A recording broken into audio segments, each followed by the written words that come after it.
You're sitting around a fire 50,000 years ago. No Netflix, no books, no phones. But your ancestors are mesmerized. An elder is telling a story about a hunter who faced a great beast, about a woman who discovered fire, about a tribe that survived impossible odds.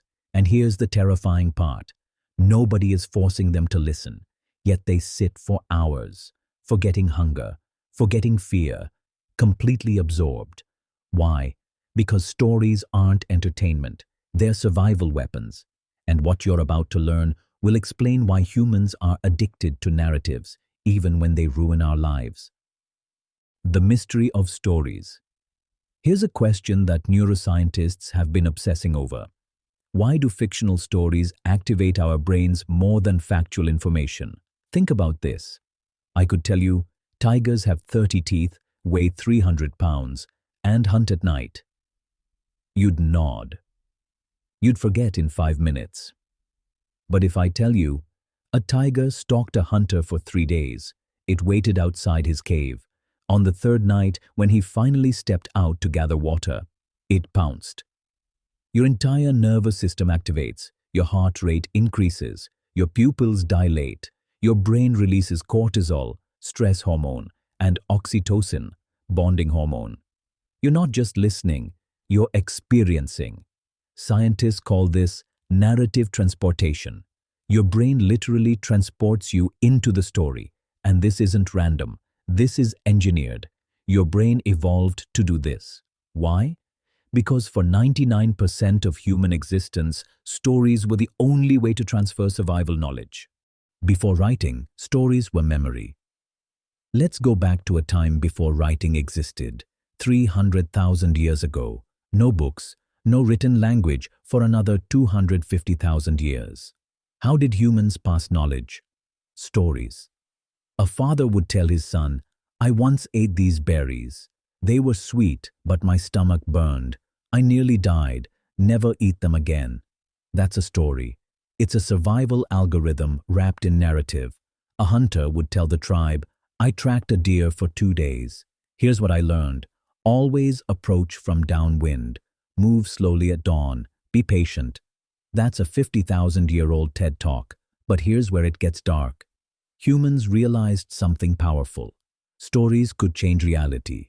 A charismatic tribal leader could tell a story about a neighboring tribe being evil, demons, savages, and suddenly, the entire community would go to war with them.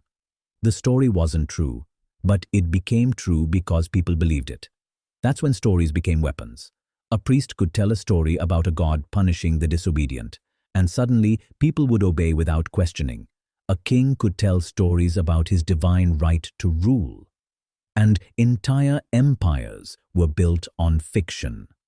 Stories don't just transmit information, they shape reality, and our brains are hardwired to believe them.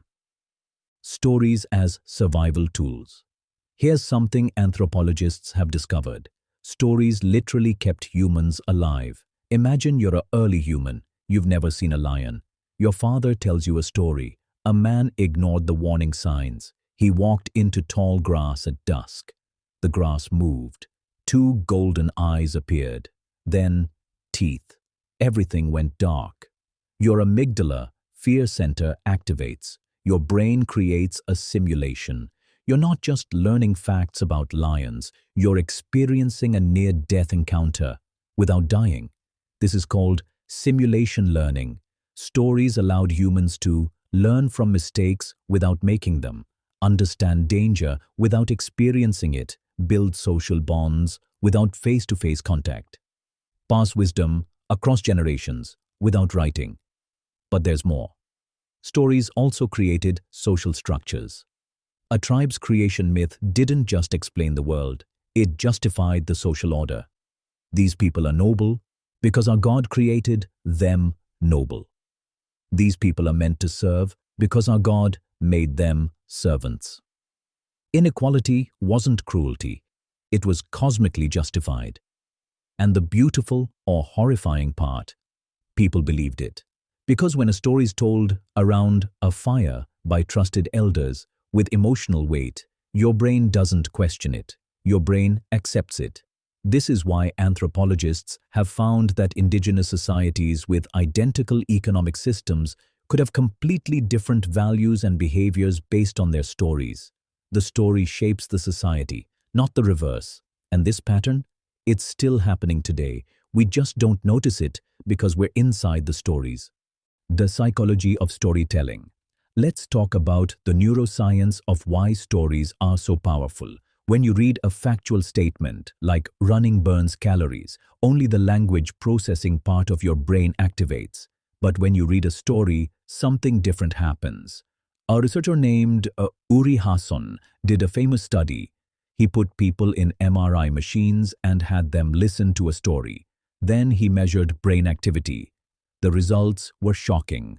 Not only did the listeners' brains activate in the same pattern as the storyteller's brain, but their brains synchronized. They were literally thinking together.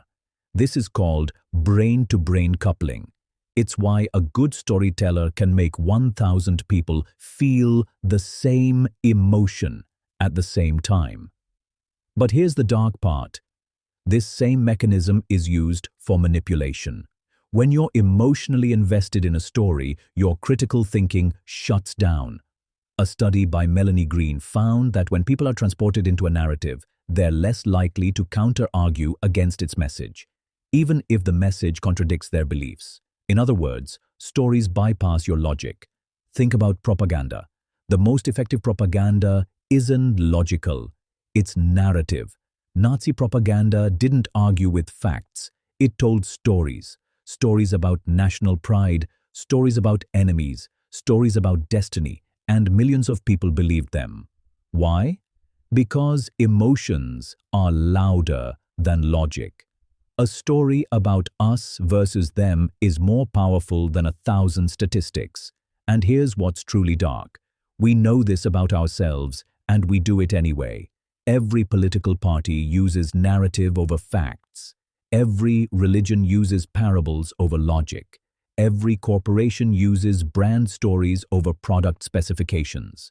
We're all storytellers trying to convince others and ourselves of realities that may not be true. And the scariest part? We're addicted to it. Your brain craves narrative so much that it will invent stories when facts don't make sense. If something confuses you, your brain doesn't stay confused.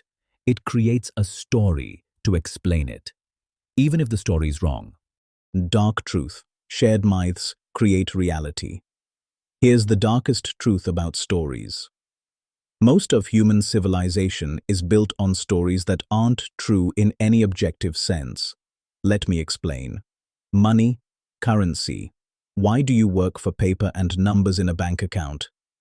Because of a shared story.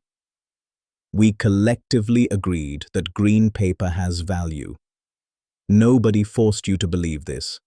It's just the story we all agree on. If everyone stopped believing in money, it would have zero value. Try paying for groceries with a $100 bill and tell the cashier, actually, the value is just a shared story. See how far that gets you. Religion. Billions of people dedicate their lives to invisible deities. I'm not saying this mockingly. Religion creates real meaning, real community, real moral frameworks. But it's all based on stories. A story about a man who rose from the dead. A story about a prophet ascending to heaven. A story about karma and reincarnation. And these stories have shaped human history. Wars fought, empires built, moral systems created, all from narratives that cannot be scientifically proven. Nations, countries, borders. Why does an arbitrary line on a map make you feel intense loyalty? Because of a national story. Our people have a special destiny. Our culture is unique. Our flag represents something sacred. These are beautiful stories, but they're stories. A person from France and a person from Germany are genetically identical. But based on the stories they were told growing up, they might hate each other. Laws, justice systems, democracy. Why should one person's opinion matter more than another's? Why should a rule written on paper be followed? Because of collective stories. All humans have equal rights. Justice should be blind. The majority rules. These are beautiful stories. They've improved human life. But they're agreements, they're narratives. Without the story, the law is just meaningless words. And here's what keeps me awake at night. We are completely dependent on these stories. Without them, civilization collapses. But, at the same time, these stories are used to control us. A government tells a story about an external threat, and suddenly, people accept surveillance. A corporation tells a story about how their product will change your life. And people buy things they don't need. A social media algorithm tells a story about who your enemies are. And society fractures. We need stories to survive, but stories can destroy us. And we can't tell the difference anymore. So, why do humans need stories? Not because we love entertainment, but because our brains are designed to understand the world through narrative. We can't process reality as raw data. We need a story to make sense of it. A story has a hero, you, usually. A challenge, something threatening. A transformation, how you change. A meaning, why it matters. Without a story, life is just random events, senseless, terrifying. But with a story, suddenly it all means something. Your suffering isn't meaningless pain, it's character development. Your failures aren't evidence of incompetence, they're plot points in your journey. Your life isn't one random existence among 8 billion others. You're the protagonist of an epic narrative. And that's beautiful, but it's also dangerous. Because if your brain is wired to believe stories, then you're susceptible to manipulation. If you're the hero of your own narrative, you might dismiss contradictory evidence. If you've told yourself a story about who you are, you might never change. If you believe a story about your enemy, you might never see their humanity. The question isn't, how do I stop believing stories? You can't. You're human. The question is, how do I become aware that I'm believing a story? How do I recognize when my narrative is serving me versus limiting me? How do I listen to other stories and let them challenge my worldview? How do I stay open to the possibility that the story I've been told might not be the whole truth? Because the most dangerous people aren't the ones who believe stories. They're the ones who believe their story is the only true story. And they're willing to force that story on everyone else. Don't be that person. But also, don't stop telling stories. Because without them, we're just atoms trying to make sense of chaos. And that's not really living, that's just existing.